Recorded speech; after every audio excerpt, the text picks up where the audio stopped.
Okay.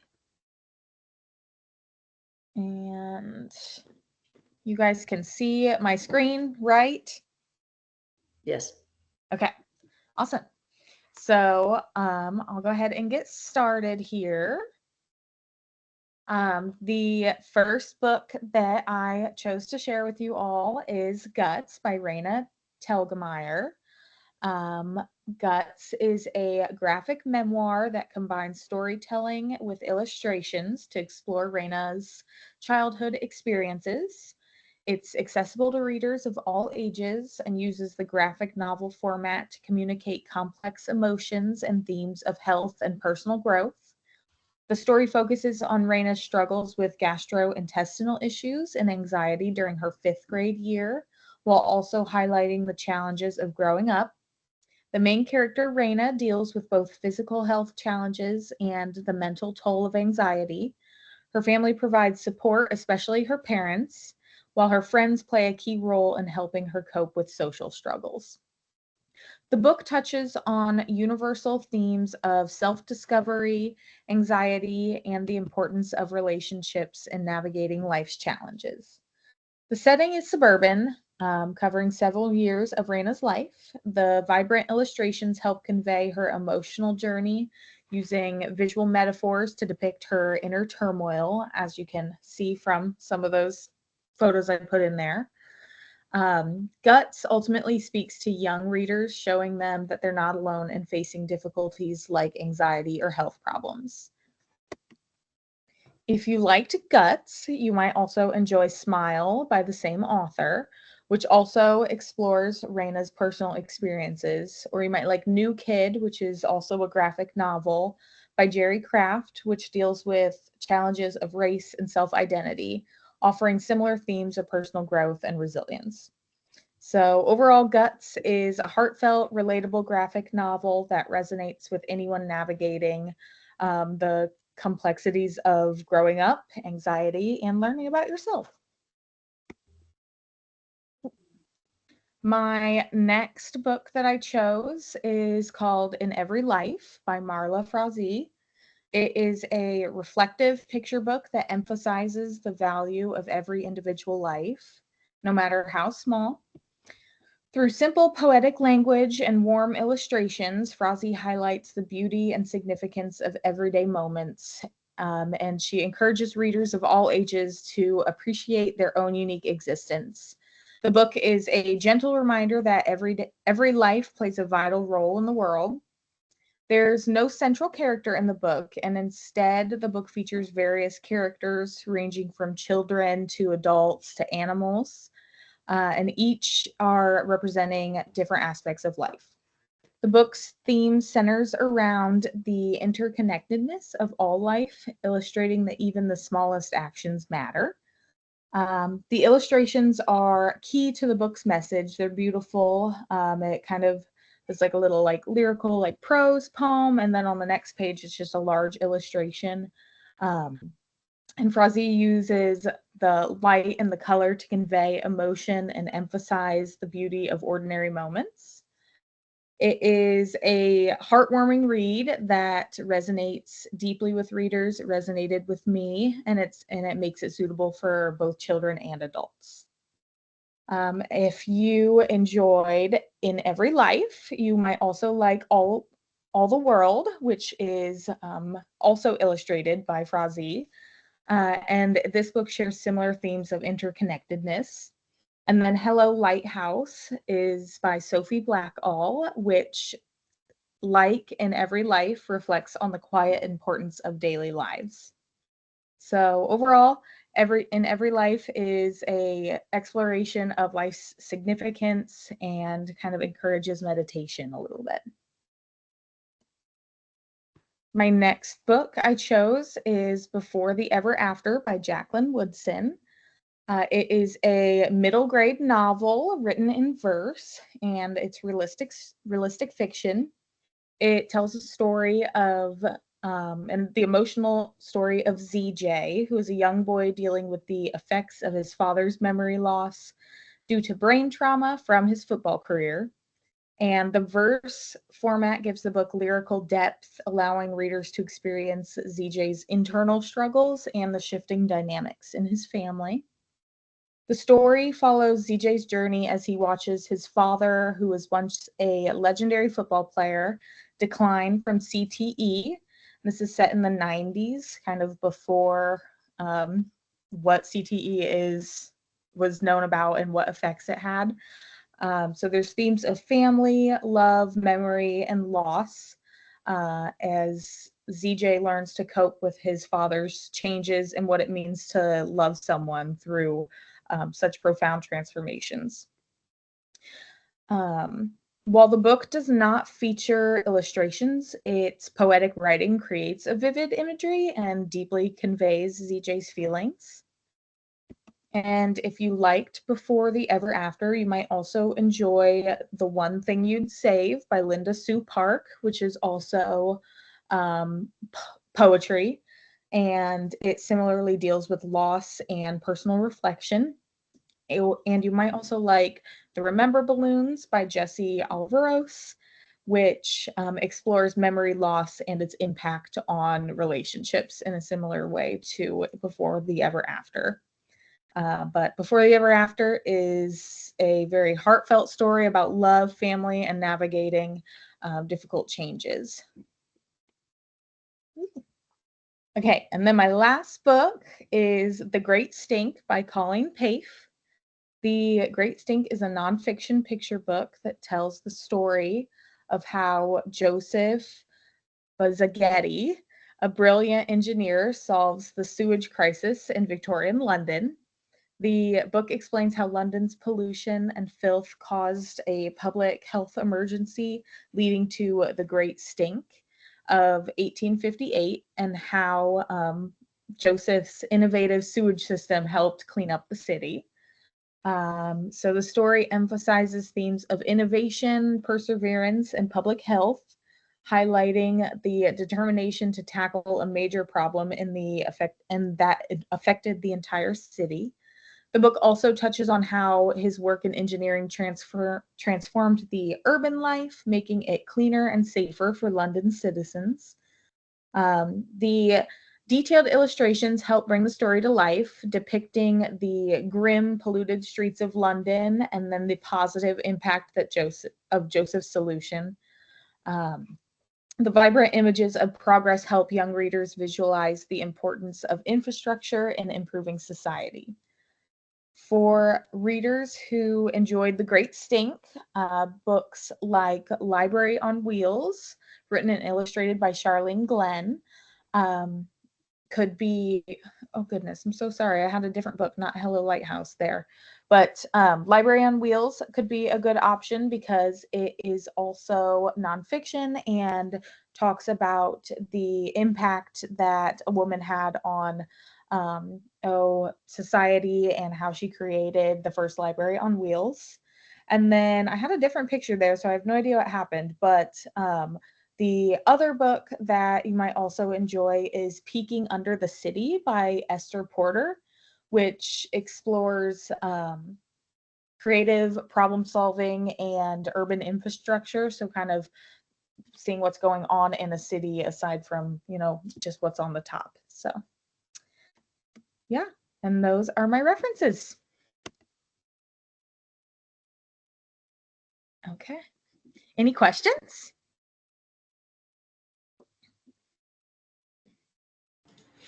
I have a question about In Every Life. Was that a sequential storyline, or since it was not one single character that was the streamline, was it like traveling through the story?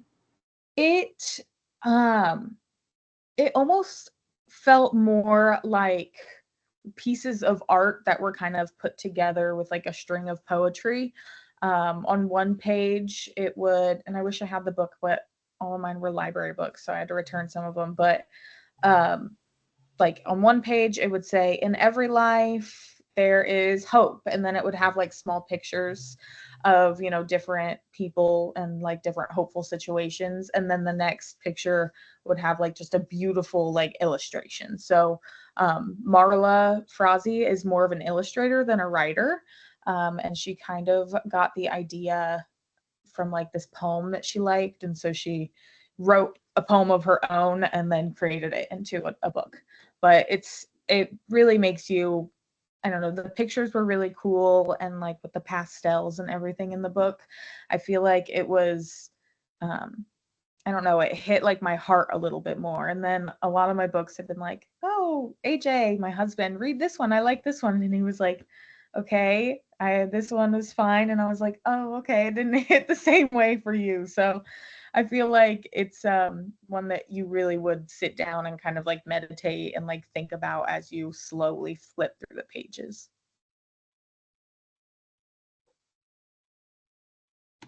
Any other questions?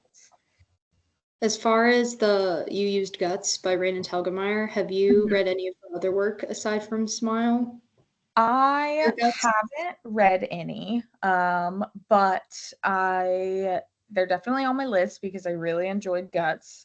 And then I know that she illustrates some of like the Babysitters Club books, which are really popular at the library. So they're definitely ones I'll look into, and I really liked her writing and illustrations. So I recommend Sisters before almost any of the other ones. I think Sisters is her best, and it's kind of slept on. But it's about a road trip that she took with her younger sister at like that pivotal age where they just hate each other, but they're forced to bond. So that I recommend that being the next one on your list.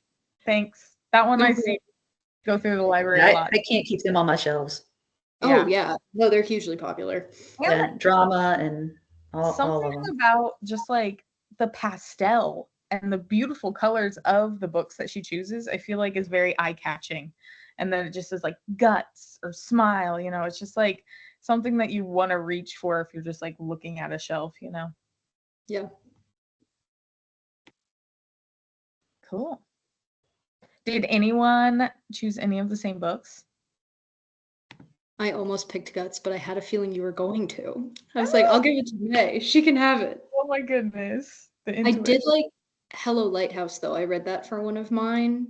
It was a beautiful story. Yes. So cute. Awesome. All right. I'm going to go ahead and share my screen now.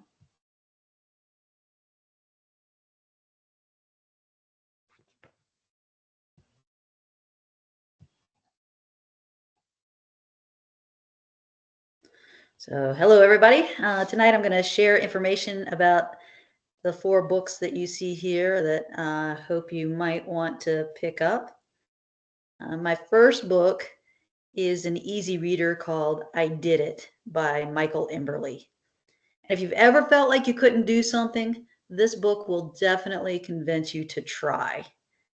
I Did It is a beginning reader's fiction children's picture book that follows the trials of a young child in a cat-like costume, or a young creature. I'm not sure what it really is, but is learning to ride a bike while overcoming some initial challenges and fears at the very beginning of the book.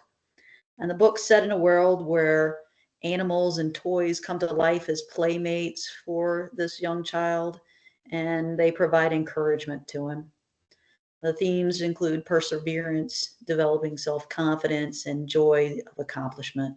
It's filled with the expressive cartoon-like illustrations in primary colors that you see on the cover, and are offset by that stark white background. And it just captures so many emotions and experiences of the child. It's a beautiful story. And if you like I Did It, I would try The Cool Bean Makes a Splash by Jory John, because who doesn't like Jory John? Or Elena Rides by Juana Medina.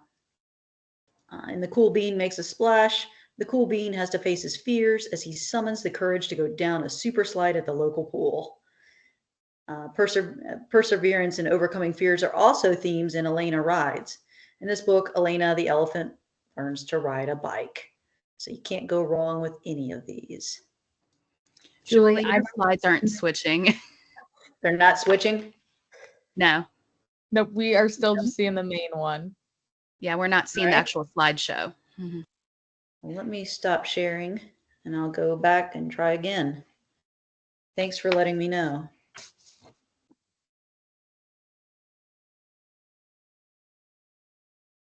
Share again.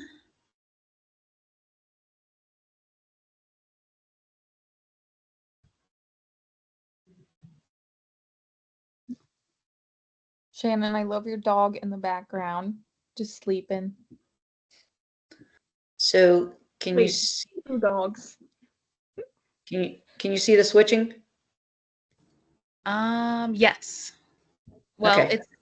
I don't it's know not if on you see the it screen switching. share. Yeah. Yeah, we're on the second slide, but we don't see it switching. It's not showing the slideshow. It's Wonder just why it's showing the main screen. Exactly. all right. Then what can you see? All right, hold on.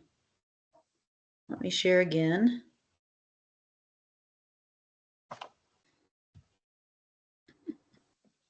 I may just leave it like this. Can you see this screen? Yeah, we can see that screen. So if you just All click right, then through- I'm not going to put it on as full slideshow then, and I'm just going to show right now. That works. Mhm. Okay. Well, then do you mind if I start over? It's up to you. We were following it through it because this is what we saw on our screen when you did it. So if you're finishing up with Easy Read or going into fantasy, it still works fine. Well, let me go ahead and start over because I may use this for my portfolio. Yeah, go for it. Okay, thank you. All right, so tonight I'd like to share a few books that you may enjoy reading. My first book is an easy reader called I Did It by Michael Imberly. And if you felt like you couldn't do something, this book will definitely convince you to try it. I Did It is a beginning reader's fiction children's picture book that follows the trials of a young child in a cat-like costume who is learning to ride a bike while overcoming the initial fears and challenges that he had. The book is set in a world where animals and toys come to life as playmates who provide encouragement for him. The themes include perseverance, developing self-confidence, and the joy of accomplishment. This book is filled with expressive cartoon-like illustrations in primary colors, like you see in the picture here, offset by that stark white background, and it just captures the emotions and experiences of the child. So if you like I Did It, you can try The Cool Bean Makes a Splash by Jory John, because who doesn't like Jory John? Or Elena Rides by Juana Medina. In The Cool Bean Makes a Splash, the cool bean must face his fears as he summons the courage to go down a super slide at the pool. And perseverance and overcoming fears are also themes in Elena Rides. In this book, Elena the elephant learns to ride a bike. My next book is a low fantasy chapter book called The One and Only Bob by Katherine Applegate. And if you're a fan of The One and Only Ivan, you will love this book. It's narrated by Bob, a scrappy, loyal dog who's best friends with Ivan, the silverback gorilla who was the main character in The One and Only Ivan, the first book in the One and Only series. In this book, Bob goes on a journey to find his long-lost sister and rescue friends from a dangerous hurricane.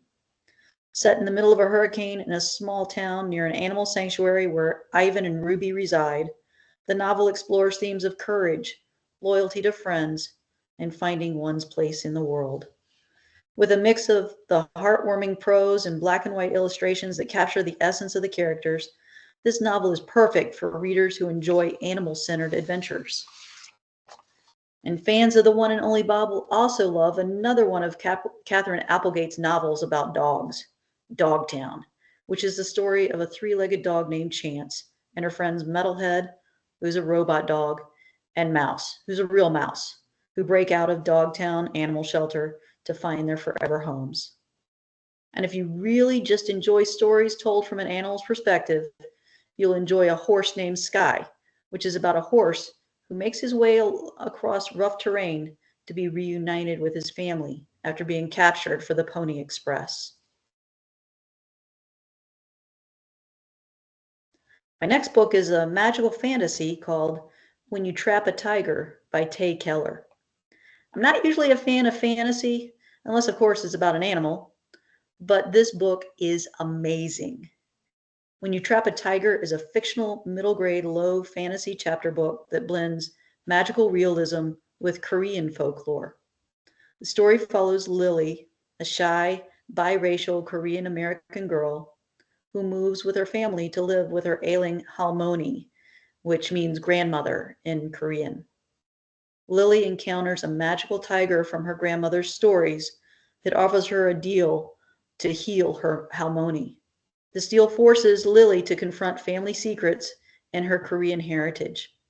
It's set in a small town and explores themes of grief, identity, and the power of stories. And if you think you may like to read When You Trap a Tiger, you may also like Asha and the Spirit Bird by Jasbinder Billen. This book is another magical fantasy book that deals with cultural heritage, as Asha is guided by a mythical bird and a green-eyed tiger she believes are the spirits of her ancestors to cross the Himalayas to find her missing father and save her family's home. You might also enjoy Hummingbird by Natalie Lloyd. This magical realism novel tells the story of 12-year-old Olive, who's seen as fragile due to brittle bone disease. In the book, Olive searches for a magical, wish-granting hummingbird that could possibly make her most desperate secret wish come true. And my last book is a realistic fiction chapter book by an amazing children's book author that blends humor and heart with a coming-of-age road trip adventure. Clean Getaway by Nick Stone follows 11-year-old Scoob and his grandmother, Jima, as they embark on an impromptu road trip across the American South in her newly bought RV. Scoob is black and Jima is white. Along the way, Scoob learns about his grandmother's past, the civil rights struggles she faced with his grandfather, and the complex history of race relationships in America.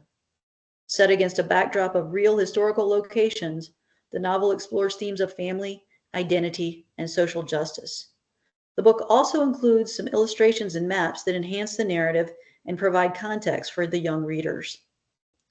And for those who are interested in realistic fiction chapter books with diverse characters who take on issues of racism, I would also recommend Mascot by Charles Waters and Tracy Sorrell.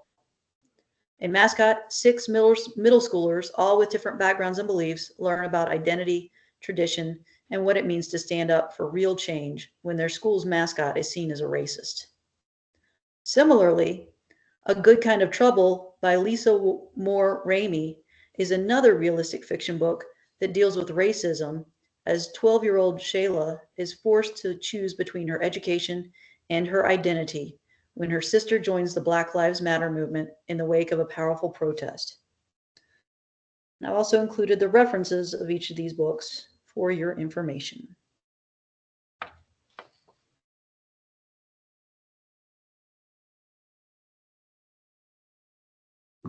Good job. Thanks. Any questions? I didn't have any questions, but I actually haven't read any of those books on your list. So now I definitely have to go look into that. I love When You Trap a Tiger. It's one of my favorites. Ah, fantastic. It's wonderful. All right.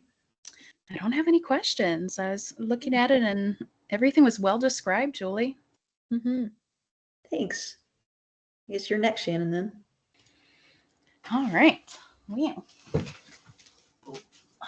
Did mine kind of combination of how we've been doing it and also going over the description. So let me share my screen. Put this in order real quick. Oof, sorry, you probably heard that. Window share. All right, so y'all can see the first one, Bear Came Along. All right, so Bear Came Along. So this is a humorous fiction picture book, and it embarks on a journey. It's basically the river doesn't know it's a river until Bear comes along, and then Bear basically falls in and it becomes this wild adventure where multiple different types of animals join in as they go along the river and end up coming towards a waterfall. So it keeps on going, and the adventure that happens with it, it's a big part of community, but it's also about all of the different types of animals that live in the forest area. But it really also goes and incorporates friendship, how they build together, work together, finding scenarios, getting through obstacles together, and believing and trusting in one another. So it's super playful. The pictures, the illustrations, and everything, it's watercolor and ink. So you have the pens in the background for the details, and then you have just the strokes of the watercolors. And when it comes to the river being that focal point of this entire story too, it really just gives you that good feel. You're smiling the whole time you read it. It's really great. Very playful. It's one of those where you could definitely read aloud to the students, to children in general. And it was just fun for me to read as an adult too. It's like, oh, look at everybody coming together. And if you like that story, then you might also enjoy Snail Crossing. Another little adventure story. It's upbeat and it's playful, very similar to Bear Came Along. And it's sequential fiction picture book that also has that theme of friendship. And it's basically all of these different characters that are coming to play as getting from one end to the other. And then another story, if you like to Bear Came Along, is I'm Sticking With You and the Chicken Too. Again, something playful, something funny, a book about a different line of events that lead to new friendships. So all of these together, it's really about friendship, community, a lot of sequential, like you're wondering what's going to happen next as soon as you turn the page. You don't know what's going to happen or who's going to be there. So it just kind of keeps you really wanting to turn that next page, which I love about these types of books. The next title that I'm going to mention is The Day the Universe Exploded My Head by Alan Wolfe. This one it's informational poetry. It is so clever, very similar to, I don't know if y'all have read like with Shel Silverstein and everything, but this one has so many different poems and it's so educational, but it's hilarious. And the thing is, you're learning throughout the entire part of it. And there's even a whole glossary at the very end of it too. So you have all of these descriptions. It's colorful. It has the collages. So I don't know if you're familiar with Eric Carle, but having all of those little pieces, components put together, it's just super playful and it has just so much going on, but not to the point where it distracts you from the whole purpose of the book. But it's all about science, it's all about space, and you're really gaining a lot of playful knowledge as you're reading along with it. So if you like this one, which I highly encourage, if you love science and love space, super fun, you want to go with Glow, written by Noelia Gonzalez.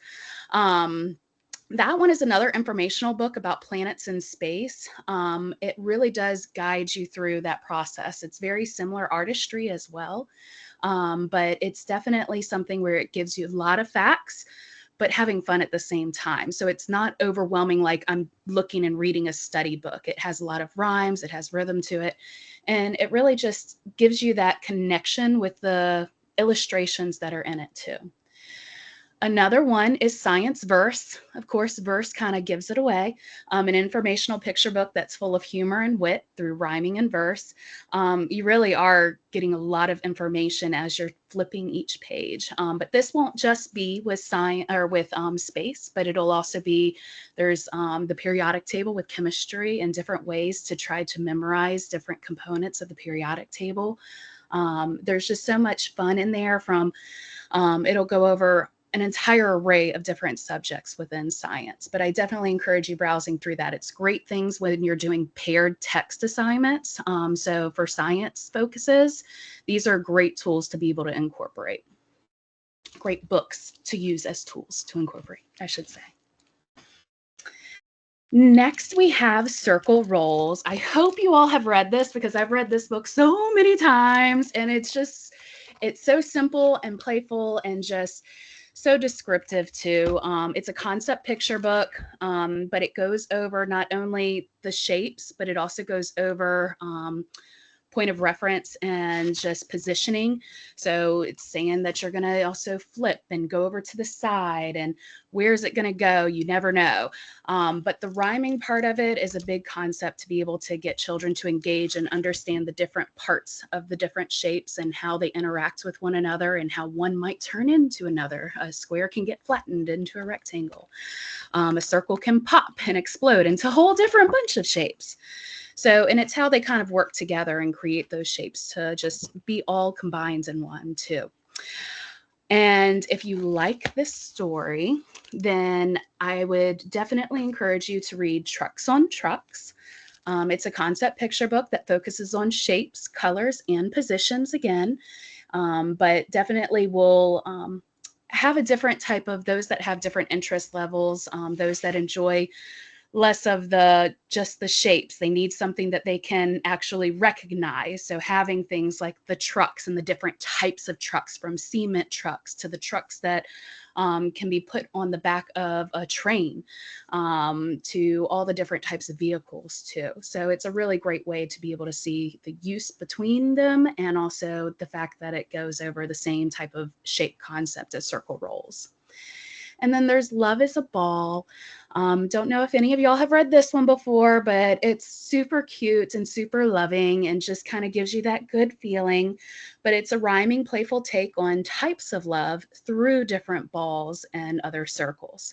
So again, it's with shapes, but it's kind of a little bit of a flip of that theme. So instead of focusing just on the shapes, it's really just saying, love is a ball because you get to play with your friends, or love is a ball because you're bouncing it to somebody else, or love is a ball because you're playing with your family.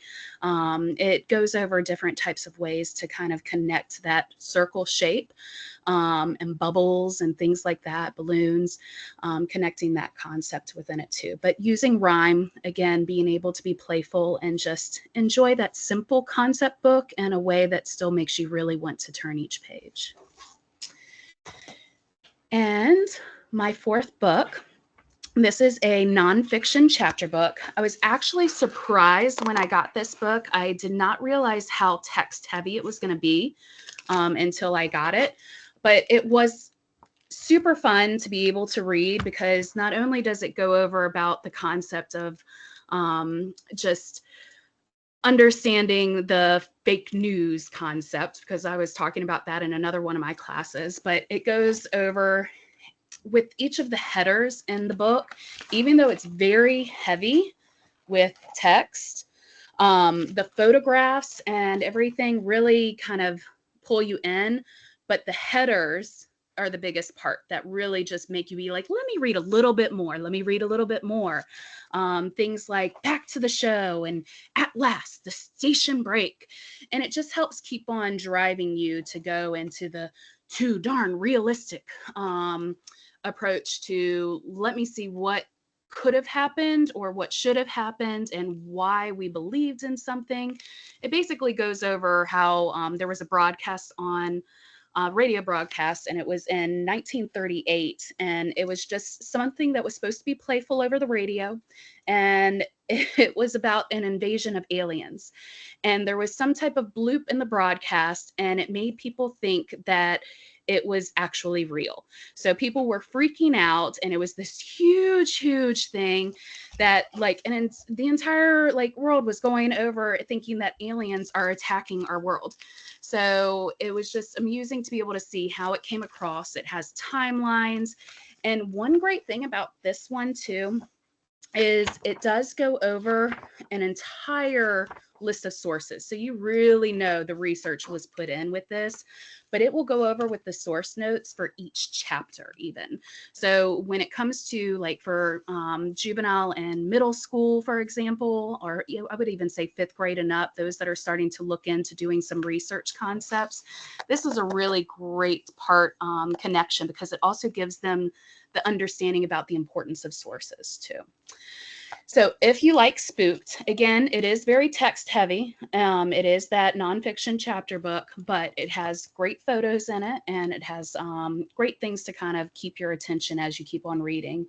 But Aliens Are Coming. It's another one on the historic story of the War of the Worlds radio broadcast, that same one that introduced aliens to our nation. But it's just a whole different playful spin on it. It gets a little bit more graphic novel type. So has a lot more playful images too for that story. So it kind of lets it balance out. It might be a good pairing together. And another one would be The Giant and How He Humbugged America by Jim Murphy.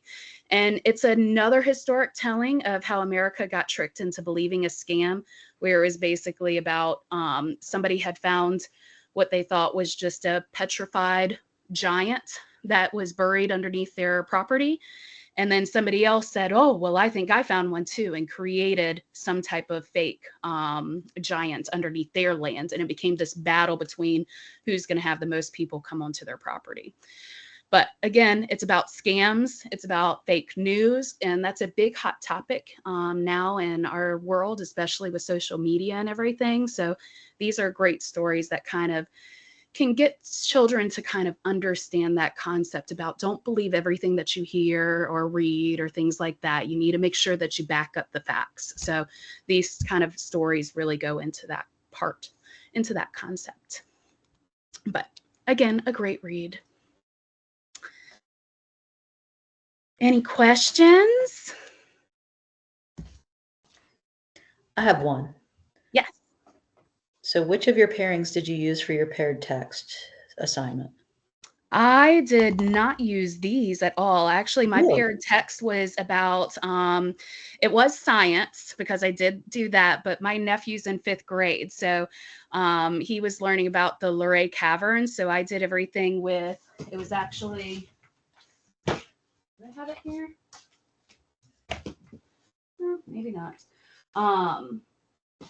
But I had caves was one of them, and then another one was and Explorers of the Cave. I can't remember the exact title, but You did such a great job relating to one another and talking about how they could be part of a paired text that I thought, oh my gosh, she's so right. Oh my gosh, that would be great. It's the Cave Explorers. It's just one of the, I do love the teaching aspect of it and understanding how it can relate into the education side of things, and trying to get teachers to get on board with understanding the importance of the library and getting their children excited about it too. It's like, look how much information you can get, the knowledge, the library, we're the hub. So I love being able to pull out those kind of concepts too. But there's so many things, and I love science too. So, but history also, I mean, I love all subjects. Who am I going to say? But it is something that I think with, sorry, dog, with paired text is really important throughout any type of thing that comes in, because you're also, even with adults too, you know, people are also like, well, I've read this. So just like what we're doing is saying, if you love this, then you've got to try this book out. And I love Novelist Plus because of that too. It's a great tool. Any other questions? I can talk a lot, sorry. I just had a comment about the one Glow is what caught my eye when you brought up you might like Glow, and it just looks so like beautiful and aesthetically pleasing. And I don't know, I just love that you like chose some of those books too, because especially when it's a nonfiction book, I feel like I'm a person who does judge a book by its cover a lot of the time, and like reaches for the ones that like catch my eye and are pretty. And I thought that one just, I was like, ooh, that looks pretty. That looks like something I would grab off the shelf. So I think a lot of times too, our nonfiction books are not stored where you can see those covers. They're always just wedged in. You don't really have those displayed as much as you do like with the picture books. And I think that really takes away from kids being able to check that out. So I think as librarians and everything, we should really make an important decision to try to display those types of things, because I think it would connect to more students if they could see some of those covers. Illustrators really have an important role with that. mm-hmm. I just got to give props for what was it, the spooked book about the alien. I didn't end up reading it, but that was one that I strongly considered. And then I like that it's like an advocate for whatever claim you make, you got to have the evidence to back it up. Mhm. Because in today's age, Lord knows, people don't do that. Right.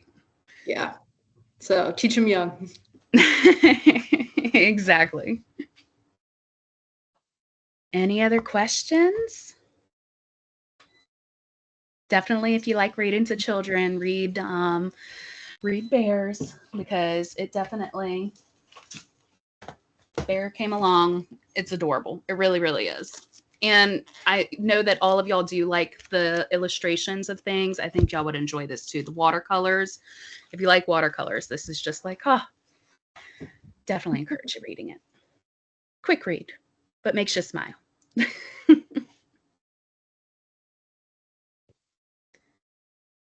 All right. Is it Laurel next? It sure is. Let's do that. Share slideshow. And can we see it? Sure can. Fantastic. Alrighty, so my name is Laurel. These are my book talks. I used Flubby is Not a Good Pet, I Must Betray You, The Postman from Space, and Listen, and we'll be going through each of them in that order. So the Beginning Reader Geisel Award or honor book that I chose is Flubby is Not a Good Pet by J.E. Morris, which, book talk aside, cannot recommend this book enough. It is so stinking cute. It is a children's picture book. It's fiction. And essentially, Flubby is your stereotypical quintessential house cat. And his young owner, it grows increasingly frustrated at Flubby's inability to do pretty much nothing, like, or just can't do anything exciting. And then a storm hits after kind of comparing all the other things that like a bird and a dog can do. A storm hits, and both Cammy, the owner, and Flubby get scared and turn to each other for comfort. And that kind of introduces the theme of unconditional love for our pets, and then obviously beyond. So the characters are Flubby, Cammy, Cammy's friends, and their seemingly cooler, more exciting pets. It takes place outdoors, predominantly in a very simple foreground. But then once it starts raining, we see Cammy and Flubby's house. And then, like I said, it's an early theme of unconditional love. The illustrations are very simple. It is clearly a book intended for children. They're very juvenile. There's a lot of like characters take up most of the foreground. There's not a lot of background space. It's a really flat perspective, and they're just classic computer generated graphic design. If you like Flubby is Not a Good Pet, then you might like another book by J.E. Morris called Flubby Will Not Go to Sleep, which is fairly self-explanatory. And I'm a big advocate, you'll see in my book talk, that if you like something by an author, I'm going to keep recommending you things from that author, just to dig that much deeper. And then because Flubby is a cat, and it's an early reader book, I had to throw Pete the Cat on my book talk. He's a classic. Everyone loves him. So I chose one of the originals, Pete the Cat and His Four Groovy Buttons. It's also a Geisel Award winner, or not a winner, I apologize, an honorist or a medalist. So just like Flubby is Not a Good Pet, they kind of have that through line as well. Moving on, we have my historical fiction book, I Must Betray You by, I think I'm going to butcher her name, but Ruta Sepetys. This is a YA chapter book. It's historical fiction. It is about 17-year-old protagonist Christian Florescu. He is recruited and blackmailed by the Romanian secret police to spy and inform on the American bastard and his family that his mother works for, so he has that in. And after spying on them and informing, mind you, he lives under a totalitarian government under Nicolae Ceausescu, I believe is how you pronounce it. Christian has to decide where his allegiance lies, if he's going to continue informing on this family or if he's going to end up fighting for his own freedom for himself and his family.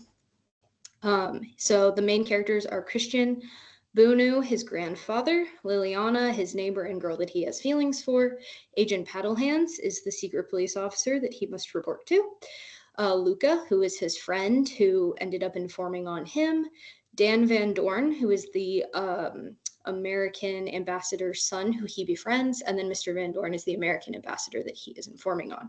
It takes place in Bucharest, Romania in 1989, so right before the fall of the Berlin Wall.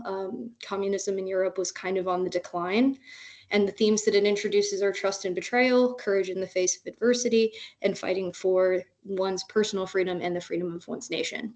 An important note, there are no illustrations, but that speaks to the important note that I needed to make. It is an excellent read, highly recommend, but it is not a true children's book. It is definitely more geared towards YA. I would not necessarily recommend this for anyone under 8th grade. Like 14 is probably a good minimum age.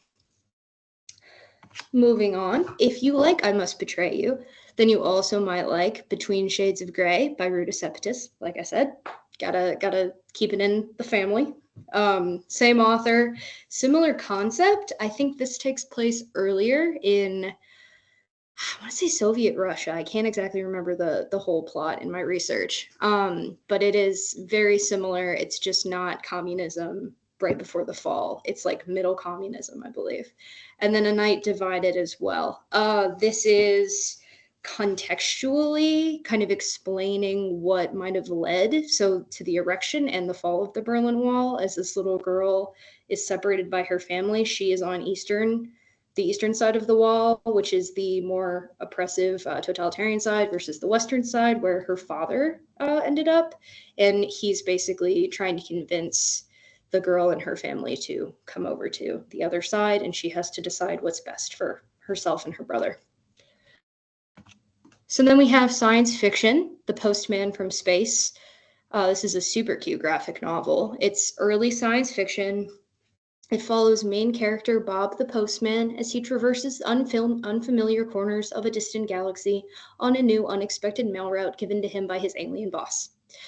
As readers kind of go through this journey with Bob, they are reminded subliminally that sometimes, although intimidating, a break from the routine or mundane is pleasant and can offer pleasant surprises, unimaginable experiences, and new friends.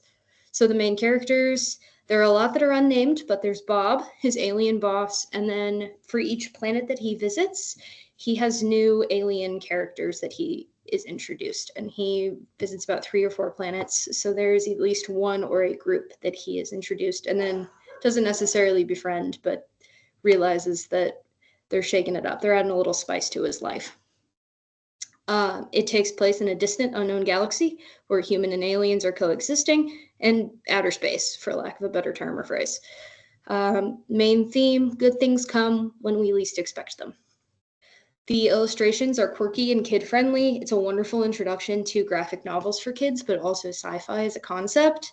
The style is reminiscent of the Dilbert cartoons in the Sunday paper, but they're a little bit warmer, and the author and illustrator uses really nice like peachy and pink tones throughout, which I think kind of challenges that idea that sci-fi has to have this really bleak color palette.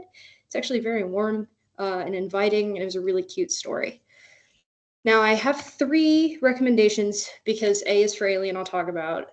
I just didn't know that was a book. I had to make it an honorable mention.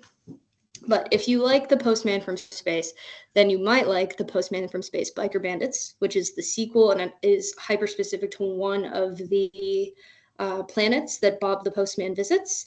And then you have Zeta the Space Girl, which is another even earlier example of children's sci-fi in a graphic novel.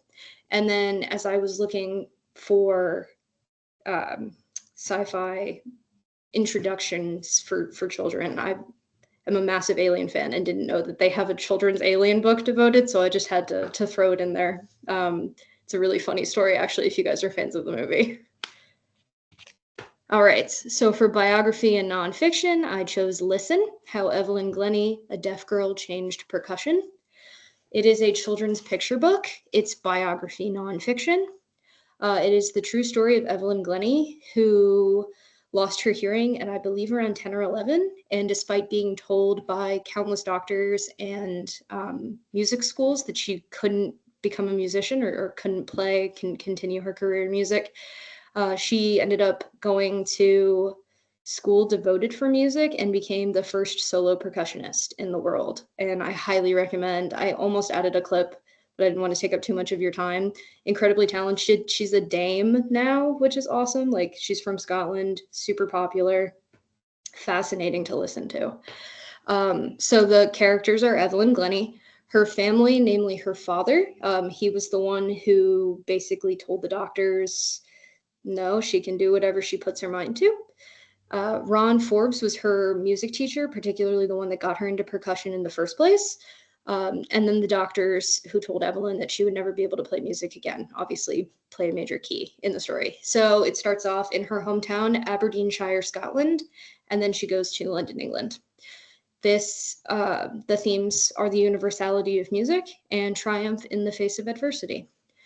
The illustrations are, as far as the artistry that goes into illustrations, I would say that this probably carries the team.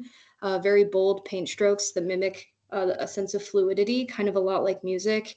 My last bullet point I'll skip to, it's a color palette that could be influenced kind of by the idea of like synesthesia, where there are people who can see sounds and there are different colors attributed to it. And you'll kind of notice that it's a varying color palette that's kind of mimicking the music on each page. Might be a leap, skip, and a jump, but it felt maybe related. And then it's almost similar to Impressionism, like Impressionism light, diet Impressionism for children. But highly recommend. The illustrations alone are lovely. If you like Listen, then you might like The Boy Who Said Wow.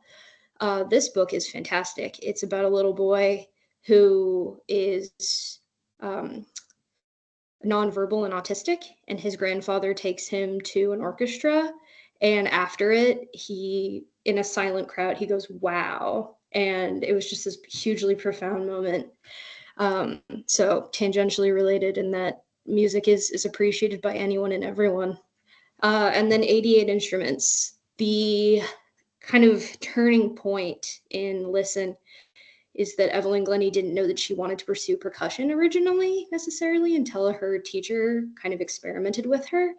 And that's kind of the point of 88 Instruments. It's about a little boy who goes into a music store and experiments with instruments that he knows about and then ones that he's never heard of before. And I think that's a huge message for kids, especially if you want to get them interested in music. They should have the pick at what they want to play. And then there are my citations. Thank you so much. Thank you. Thank you. I also almost chose Phoebe is Not a Good Pet. So it's a good one. I'm a big fan. Loved that one. It was just so cute. It is. It's a really. I brought home and said, read this one. And my husband said, okay, this one's hilarious. So it was, yeah, it's a really cute story. I didn't think in so little you could say so much. Yeah. Yeah.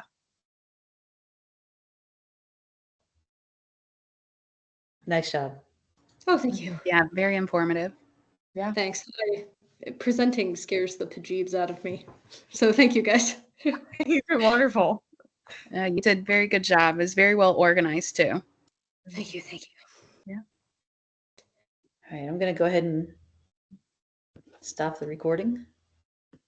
My husband came in, and so one of the books that I actually do have still from the library is the one picture that didn't show up on my slides, so Peeking Under the City. So here's the cover of that one. This one was kind of cool because all of the pages are